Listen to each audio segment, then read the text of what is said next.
Hindi lang po mga kaanak, kaibigan, kundi pati mga tagahanga ang bumisita sa mga punto ng mga yumaong artista at iba pang personalidad sa iba't ibang sementeryo. At ang ilang dumalaw naman sa kanilang mga mahal sa buhay, 3 araw mananatili sa sementeryo. Saksi si Jonathan Andal. Walang uwian ng ilang nagtungo sa Manila Memorial Park. Ang pamilya ni Aida Estrada, next level ang pagtitipon pati baon. Bukod sa tent para sa 3 days and 2 nights na camping, may dala silang malaking tolda, dining table at chiller. Ano laman ito? Yung mga marinated, ready yung mga to marinated, cook. Ice candy. Tonight, we're having Mexican taco, and then tortillas, burrito.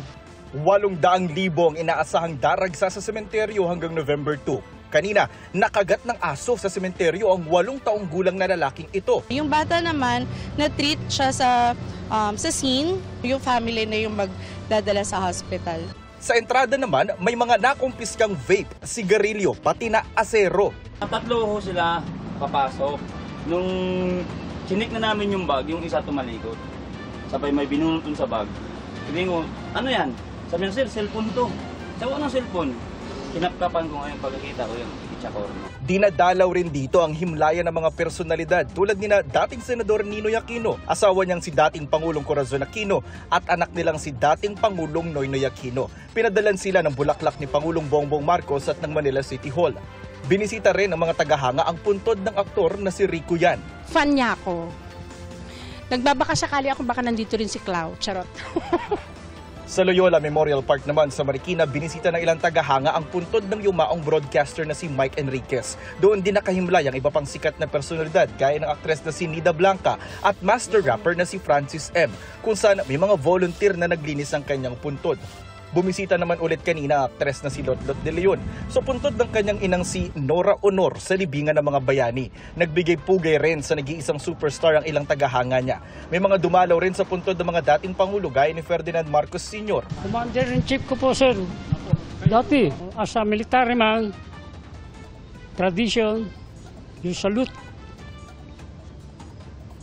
Even civilian, you salute to respect the people.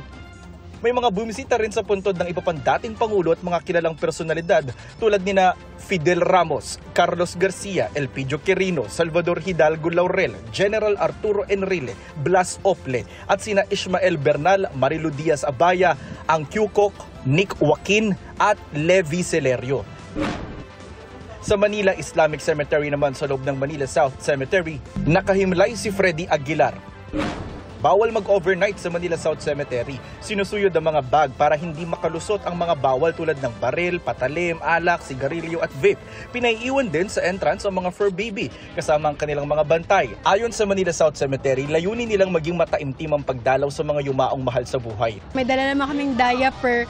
Nasa disiplina naman po ng may-ari ng aso. May mga dumadalaw na rin at naghahabol maglinis sa mga sementeryo sa mga probinsya gaya sa Lipa City sa Batangas.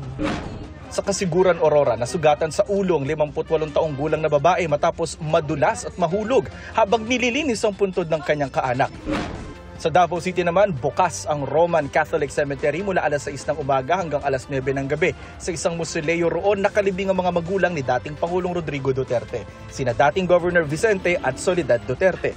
Para sa GMA Integrated News, ako si Jonathan Andal, ang inyong saksi. Mga kapuso, maging una sa saksi. Mag-subscribe sa GMA Integrated News sa YouTube para sa iba't ibang balita.